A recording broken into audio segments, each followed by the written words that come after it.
Escatologia. Só de ouvir essa palavra, muita gente já trava, porque parece um assunto complicado demais. Dragões, selos, trombetas, pré-pós o mesotribulacionismo, pré-pós e amilenismo, mas o que tudo isso significa e principalmente qual a aplicabilidade e importância para a vida cristã. A verdade é que escatologia pode parecer um assunto complicado demais, mas não deveria ser. A escatologia pode ser profunda, mas nem tanto complicada.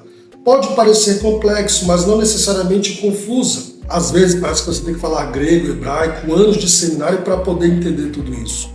Mas isso não é verdade. A verdade é que a escatologia não foi desenvolvida para causar confusão no povo de Deus, tampouco para causar medo, mas ela foi escrita para ser uma bússola, uma direção para o povo de Deus. Existe uma grande diferença entre escatologia bíblica e escatofobia. A escatologia não foi desenvolvida para trazer medo ao povo de Deus, mas para desenvolver temor, trazer esperança, descanso e conforto. E quando você entende escatologia na sua estrutura, no seu princípio e na sua fundamentação, no seu propósito, tudo fica muito mais claro. A gente passa a ver a história, o mundo, o contexto em que vivemos de uma forma bem diferente, nos apontando para uma direção que Deus quer nos trazer. Então, se você quer entender escatologia de forma descomplicada e principalmente aplicacional na sua vida, fica comigo até o final desse vídeo. Eu tenho certeza que você vai se surpreender. Então, sem mais delongas, bora para mais uma videoaula.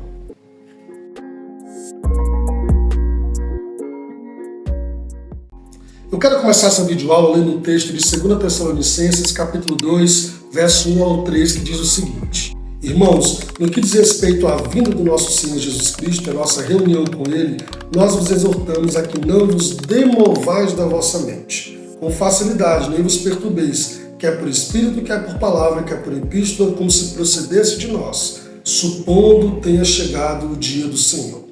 Ninguém de nenhum modo vos engane, porque isto não acontecerá, sem que primeiro venha a apostasia e seja revelado o homem da iniquidade, o filho da perdição. Meus irmãos, desde os tempos apostólicos, escatologia, volta de Jesus, últimos tempos, já era um tema amplamente ensinado na igreja primitiva, porém também deturpado. O apóstolo Paulo escreve em 1 Tessalonicenses falando sobre o dia do Senhor, a volta de Jesus. No entanto, isso gerou um certo pânico no povo de Deus. O povo começou a ficar desesperado, supondo já que estivessem vivendo o dia do Senhor. Paulo então tem que escrever uma segunda epístola. Somado a isso, haviam falsos mestres, falsos ensinos, supondo que já havia chegado o dia do Senhor e que eles estavam vivendo o juízo final. Então, por isso, Paulo tem que escrever uma segunda epístola dizendo: não permitam que ninguém vos engane.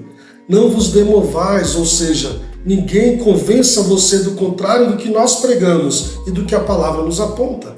Escatologia é um tema que sempre gerou muita curiosidade e debate, principalmente no âmbito cristão. Mas de alguns anos para cá, isso não tem ficado restrito ao meio cristão, mas também tem sido desenvolvido e discutido até por cientistas e intelectuais.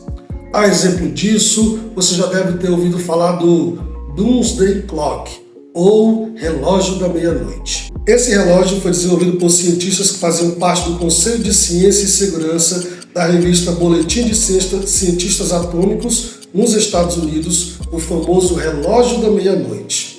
Ele foi criado em 1947 como um símbolo para mostrar como a humanidade está caminhando para uma catástrofe mundial. É claro que tudo isso é simbólico, mas mostra que isso não é um assunto somente exclusivo do meio cristão, mas até no meio não cristão isso tem sido discutido. E em 2026, esse relógio foi atualizado para 89 segundos à meia-noite, que segundo os cientistas, o mundo pode chegar numa catástrofe mundial. Ou seja, concluímos que escatologia bíblica, ou últimos tempos, ou juízo final, como você desejar falar, não é um assunto somente cristão, mas é amplamente discutido, desenvolvido e teorizado entre os homens. Não é somente uma perspectiva cristã.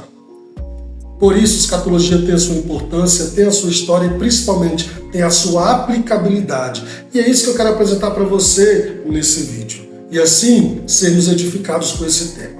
Esse, sem dúvida, é um tema polêmico. Mas antes eu queria iniciar essa videoaula com uma frase cunhada por Santo Agostinho, que diz o seguinte: no que é essencial que tenhamos unidade, no que não é essencial que tenhamos liberdade, mas em todas as coisas que tenhamos caridade.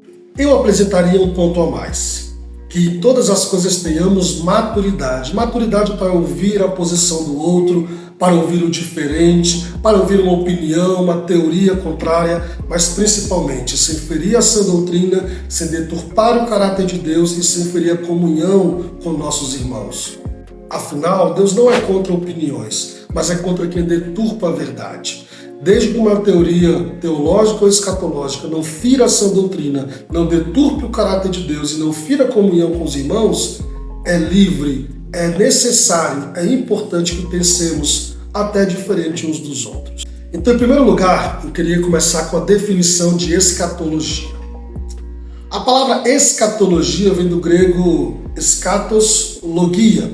Eschatos quer dizer últimos tempos e logia quer dizer estudo ou discurso direto. Então, escatologia pode ser traduzido literalmente por doutrina dos últimos tempos ou doutrina dos últimos dias. Em outras palavras, nada mais é do que a teologia do tempo.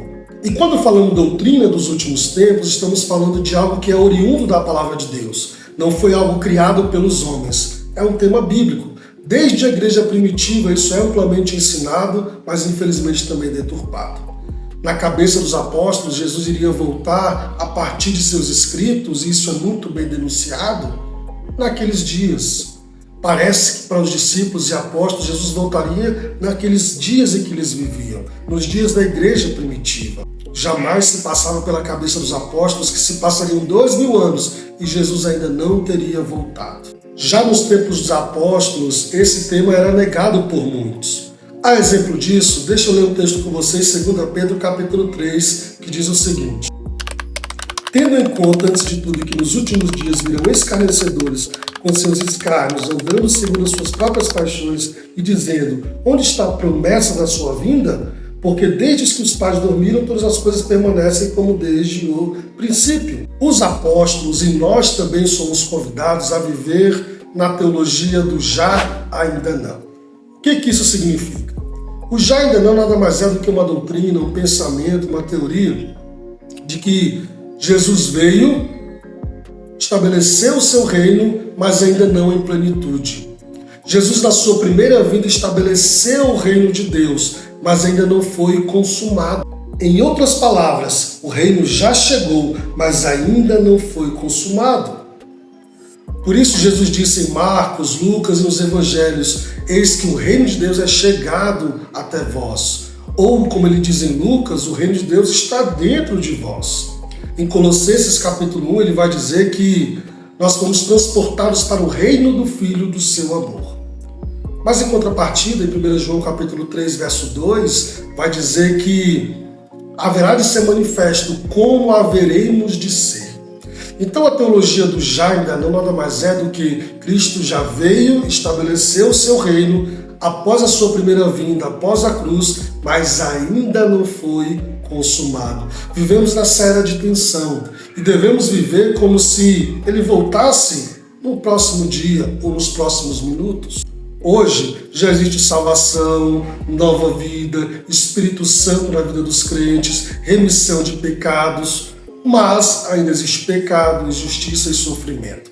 E a grande pergunta é, quando o reino será totalmente consumado? E é essa a resposta que a escatologia tenta responder. Em segundo lugar, eu quero trabalhar com você verdades absolutas que têm consenso no meio evangélico, verdades a qual devemos nos ancorar e que jamais poderemos discutir, debater, porque isso é absoluto. Em primeiro lugar, haverá um desfecho total da história.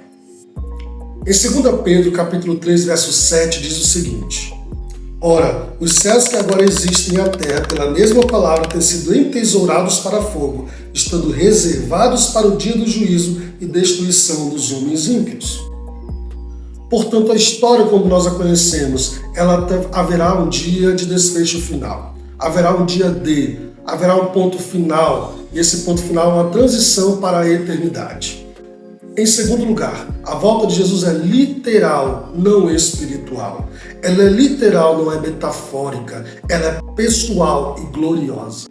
Alguns textos que mostram claramente isso são, por exemplo, Mateus 24:30, que vai dizer o seguinte: então aparecerá no céu o sinal do Filho do Homem, e todos os povos da terra se lamentarão e verão o Filho do Homem vindo sobre as nuvens do céu com poder e muita glória. Note você, aparecerá o Filho do Homem nos céus e todo olho o verá. Atos capítulo 1, verso 11 também vai nos dizer: e lhes disseram, varões galileus, por que estáis olhando para as alturas? Esse Jesus que dentre vós foi assunto ao céu, virá do modo como vistes subir. Apocalipse capítulo 1, verso 7 vai dizer: eis que vem com as nuvens e todo olho verá, até quantos o transpassaram, e todas as tribos da terra se lamentarão sobre ele certamente. Amém? A volta triunfante de Cristo é descrita na Bíblia com a palavra grega parúsia, e quer dizer literalmente uma presença, vinda, chegada literal. No contexto greco-romano, isso se referia a uma presença física, uma presença gloriosa, uma presença cheia de festas, onde o mensageiro antecedia a vinda deste rei. João Batista atuou antes da vinda de Jesus, preparando o caminho, nivelando o caminho para a vinda dele em glória, como veio na primeira vez. A igreja, portanto, no espírito profético de João Batista, são aqueles que vão preparar Cristo para a sua segunda vinda. Ou seja, a volta de Jesus não é metafórica, não é figura de linguagem, é literal, é pessoal, é corporal. Portanto, a parúsia não pode ser vista pelo povo de Deus com medo, como um fim tenebroso. Escatologia, parúsia, a volta de Jesus deve ser vista com expectativa, deve ser vista com esperança, deve ser vista com anseio. Não pode ser ensinada como medo, como pavor. Apocalipse é sobre um grande casamento, é sobre uma grande festa, não sobre besta, dragão ou anticristo. Por isso, estudar Apocalipse com a perspectiva correta e motivação correta nos produzirá esperança e não medo. Escatologia não serve para gerar debates ou nos satisfazer curiosidades teológicas, mas produzir temor na vida dos crentes e esperança nos fiéis. Em outras palavras, vivemos neste mundo denunciando a ele, mas anunciando um novo mundo, novos céus e nova terra.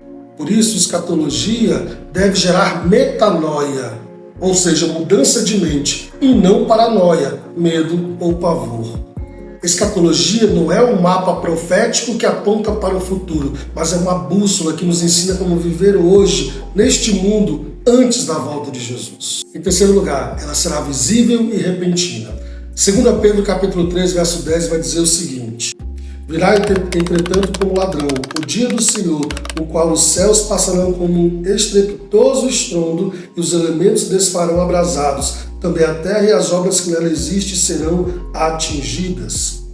Ou seja, não será vista somente pela igreja ou pelo povo de Deus. Não é algo exclusivo dos cristãos, mas todo olho verá. E virá como ladrão da noite. Mas preste bem atenção. Não virá como ladrão da noite como surpresa para nós, igreja. Pelo contrário, virá como ladrão da noite para aqueles que não aguardam esse dia. Porque para nós cristãos deve ser visto como um dia esperado e não como uma surpresa. Quarto lugar, será o tempo antecedido por uma grande apostasia.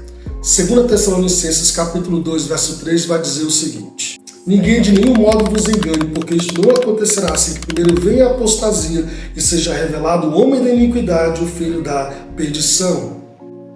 Meus irmãos, o que caracteriza a volta de Cristo ao mundo, o que antecederá a volta de Jesus que vai ser vista no mundo, nada mais é do que a apostasia. O apóstolo Paulo vai dizer em outras epístolas que nos últimos tempos os homens seriam mais amantes dos prazeres do que amigos de Deus. Vai dizer que a sã doutrina vai ser como comichão nos ouvidos. Jesus vai dizer que por causa do pecado, da iniquidade, o amor de muitos se esfriaria. Ou seja, não espere grandes avivamentos, pelo menos não como conversões em massa. O avivamento que a Bíblia nos promete é o avivamento de uma igreja pujante, uma igreja viva, que mesmo diante da apostasia do mundo, continuará pregando o evangelho avante na sua missão. quanto à Igreja de Cristo, o que caracteriza a volta dele, o que vai acontecer com o povo de Deus, são duas coisas. Primeiro, perseguição. Quanto mais próximo estivermos da volta de Jesus, com toda certeza, a perseguição será muito clara, muito vista, seja ela física ou seja ela ideológica. Jesus disse em seu sermão escatológico que por causa dele nós seríamos odiados pelo mundo. Lucas 21, Mateus 24, Marcos 13 vão deixar isso muito claros. Mas ao mesmo tempo que a igreja é perseguida, haverá também um grande avanço do Evangelho. E esse é o avivamento que a Bíblia nos promete. Por mais que não tenhamos resultados, por mais que não tenha frutos, por mais que sejamos perseguidos, o Evangelho continuará avante, porque ele não voltará sem que todos os povos conheçam o Evangelho de Cristo. Quinto e último ponto, verdade absoluta, consenso no meio evangélico, o milênio. O milênio é descrito em Apocalipse capítulo 20, onde nos mostra que haverá um governo total de Cristo durante 1000 anos e principalmente Satanás será preso, mas que nos últimos tempos desse milênio, por breve tempo ele será solto, espalhará o caos, mas que no final, com o sopro da boca do Messias, ele será totalmente destruído e aí então começa a eternidade. Quanto à definição do milênio, não há discussão. A grande discussão é quando ele acontecerá. É literal ou não é? A partir disso, nós entramos no terceiro ponto da nossa videoaula. Verdades em debate. Verdades que não são consenso no meio evangélico. Preparados? Eita, que agora começa a polêmica. Em terceiro lugar, verdades que não têm consenso no meio evangélico. Verdades em debate. Primeiro, enfrentaremos a grande tribulação? Bem, na tentativa de responder essa pergunta, surgem três teorias: o pré-tribulacionismo, o mesotribulacionismo e o pós-tribulacionismo. Segundo o pré-tribulacionismo, essa teoria defende que a igreja será arrebatada aos céus. Daí então se inicia a grande tribulação, com duração de 7 anos, ou seja, a igreja não enfrenta a grande tribulação.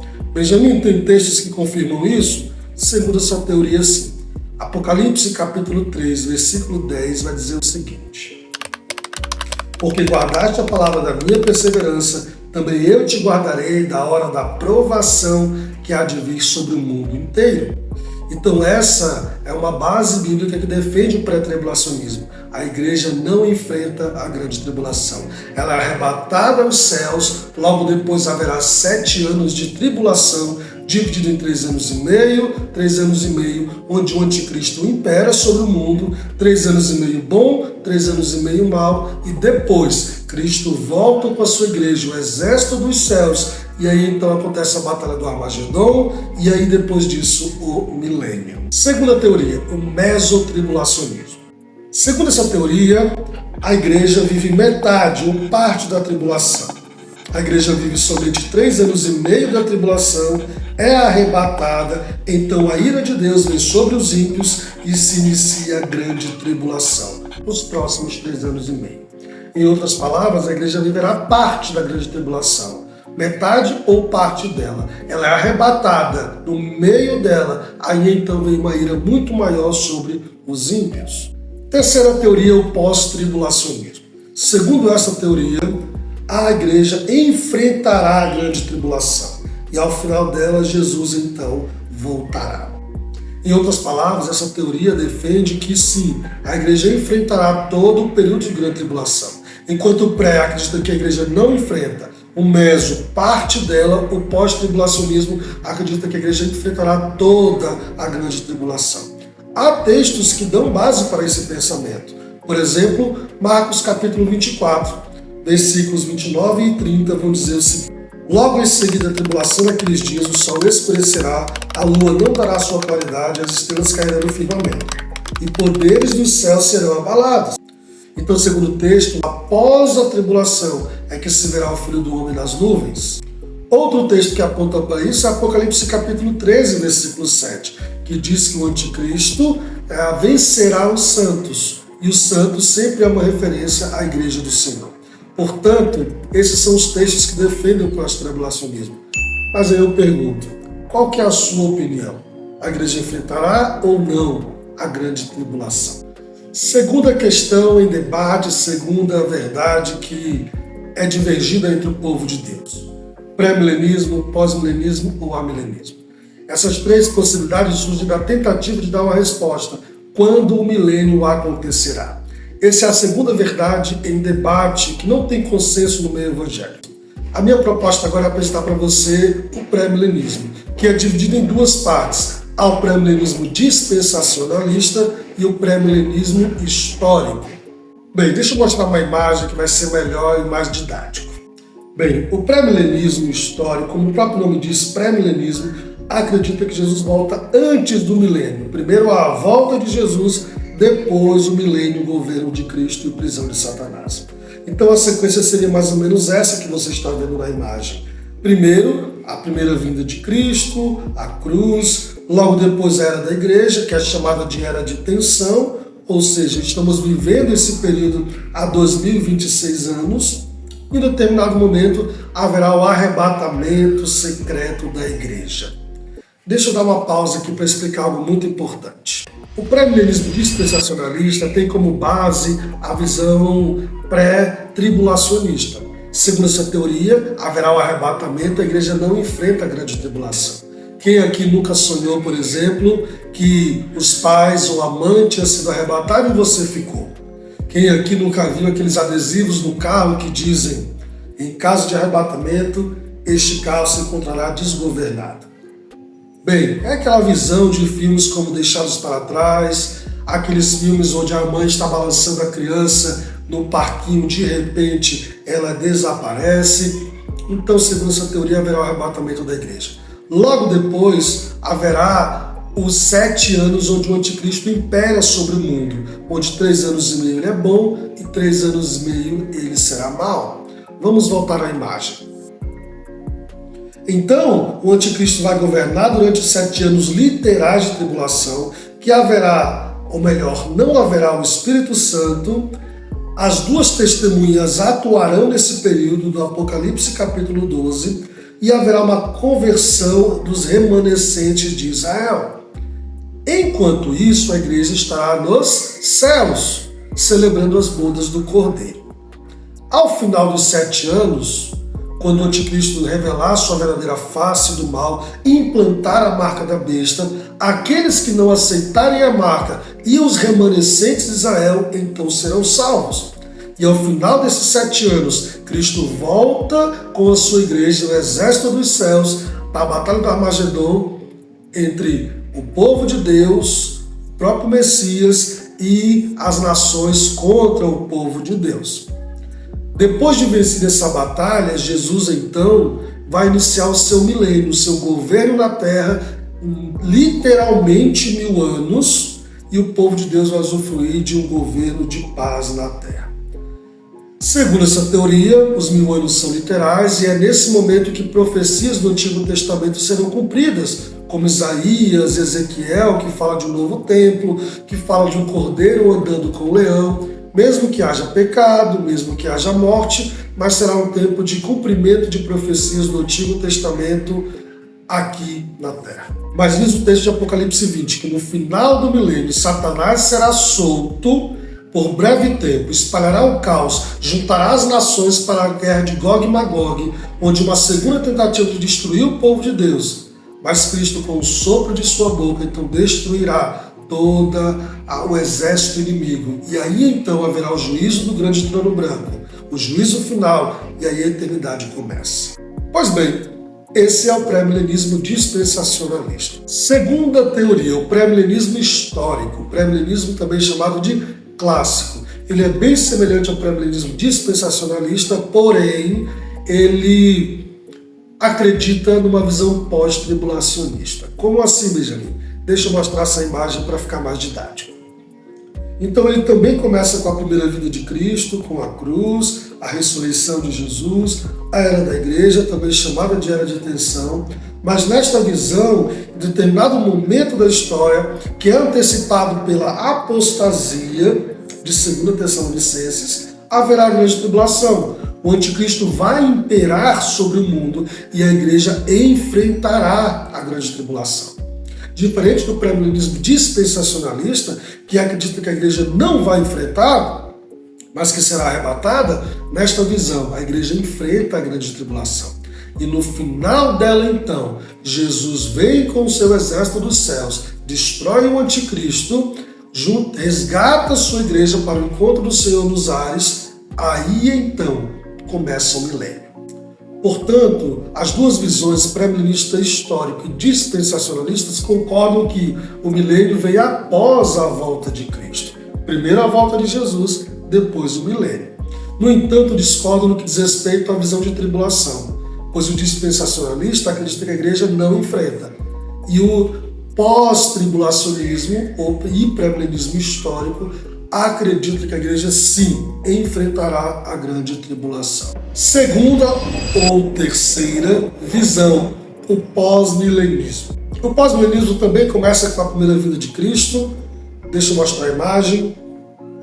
Primeira vinda de Cristo, cruz, era da igreja, mas segundo essa teoria, o milênio, que é literal, outros vão dizer que não, mas a grande maioria acredita que é literal, vai acreditar que no final da história, os últimos 1000 anos da história, vai se estabelecer o governo de Cristo, Satanás será preso, o evangelho avançará, alcançará as nações, e aí então, no final desse milênio, que é literal, haverá então a soltura de Satanás, a grande tribulação, com os 7 anos, que segundo eles não são literais, outros dizem que sim. E aí então haverá a segunda volta de Cristo. Portanto, essa visão diverge do pré-milenismo, por quê? Porque nesta visão o milênio antecede a volta de Cristo. O pré-milenismo diz que o milênio é depois. Aqui o milênio é antes da volta de Jesus. Os últimos 1000 anos da história literais. Na segunda volta de Cristo haverá a batalha do Armagedon, e aí então o juízo final e a eternidade inicia. É bem mais simples. Portanto, o pós-milenismo tende a ser pós-tribulacionista, onde a igreja enfrentará também a grande tribulação.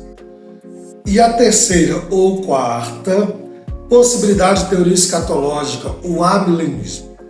Pois bem, o amilenismo acredita que o milênio não é literal, que compreende um espaço desde a primeira até a segunda vinda de Cristo. Portanto, nessa teoria, vivemos o milênio há 2026 anos, que foi inaugurado na cruz e na ressurreição, onde Satanás foi preso e aí então se findará na sua segunda vinda. O milênio não é literal. Segundo essa visão, esse milênio será dividido em duas partes, princípio das dores e grande tribulação.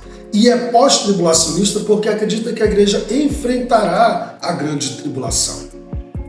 Por isso, há alguns textos de Mateus capítulo 12, João capítulo 12, que vão dizer que não há como saquear a casa sem primeiro amarrar o ladrão, ou que o príncipe do mundo seria expulso deste mundo. Portanto, nesta visão milenista, Satanás foi preso na cruz e nada há mais poderoso do que a cruz para prendê-lo. A partir disso, então, o avanço do evangelho é nítido, há reformas, há avivamentos, mas como diz Apocalipse 20, ele será solto no finalzinho do milênio, por breve tempo, e aí então espalhará o caos, mas no final, o Satanás será destruído com o sopro da boca do Messias. E aí surge a grande dúvida: Satanás está solto ou ele ainda será solto? Aqui vai uma opinião particular. Eu acredito que Satanás está solto, que já estamos vivendo esse período de breve tempo. E se eu estiver certo, de acordo com a Bíblia, diz que ele vai viver pouco tempo, espalhar o caos por pouco tempo, porque logo depois o Messias destruirá com o sopro de sua boca. Já vivemos a última hora, ou melhor, vivemos os últimos minutos ou segundos. E aí então, depois disso, a Satanás disso destruído, haverá o grande trono branco, o juízo final, e então a eternidade vai começar. O encontro do Senhor nos ares, onde Cristo virá e a igreja vai subir, acontecerá como um evento só. Portanto, essas são as 3 ou 4 possibilidades: pré-milenismo histórico e dispensacionalista, pós-milenismo e amilenismo. Mas e aí, conta, qual é a sua opinião escatológica? Há muito mais o que trabalhar, há muito mais verdades em debate, como quando será a 70ª semana de Daniel? Ou mais debates, como por exemplo o arrebatamento. Haverá 2 arrebatamentos, o secreto da igreja depois do encontro com o Senhor nos ares, ou é um evento só? Então tudo isso são dúvidas para o próximo vídeo, onde trabalharemos temas como esses e assim nós conhecemos um pouco mais sobre esse tema tão importante, profundo e polêmico que é a escatologia. Mas eu quero concluir com verdades absolutas diante desse tema. Por mais que existam tantas possibilidades e teorias, precisamos nos ancorar em algumas verdades. Primeiro, Jesus vai voltar. Isso não é metáfora, não é figura de linguagem, isso é literal, será visível diante de todos os olhos humanos. Segundo, Satanás será destruído, o pecado será destruído, isso também não é possibilidade, é uma certeza. Em terceiro lugar, haverá perseguição, hostilidade ao povo de Deus. Infelizmente, essa é uma verdade que é inegável.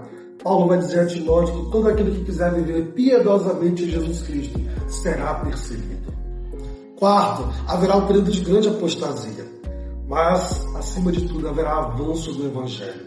Mesmo diante de um mundo hostil, o Evangelho alcançará todas as nações, todos os povos, para que se cumpra Apocalipse capítulo 7, onde João diz que viu diante do Senhor e do trono do Cordeiro grande multidão que não podia se enumerar, de todos os povos, tribos, línguas e nações, diante do Cordeiro com palmas nas mãos na eternidade. E por fim, não menos importante, haverá novos céus e nova terra. Essa é uma verdade inegável, independente de teorias escatológicas. E é nela que devemos nos ancorar. Haverá um período onde não haverá choro, sofrimento, dor, mas a igreja triunfando junto com Jesus, vivendo toda a eternidade de paz. Então essas são verdades às quais devemos nos ancorar, porque o que nos une é muito mais forte do que o que nos separa. Então me conta aí, qual que é a sua opinião? Qual que é a sua teoria escatológica mais aprovada? E não esqueça de deixar o seu like, comentar qual é a sua opinião, qual é a sua teoria, qual é o seu problema com uma ou com outra. Vamos colocar respeitosamente nossas opiniões e assim edificar a fé uns dos outros. Não esqueça de compartilhar esse vídeo com seus irmãos de fé. Eu tenho certeza que você e outros serão abençoados também. E no próximo vídeo falaremos de arrebatamento, falaremos de 70ª semana de Daniel. Será que estamos vivendo a 70ª semana ou ela acontecerá na grande tribulação? E o arrebatamento, serão 2 em um só ou apenas um? Até a próxima, em nome de Jesus.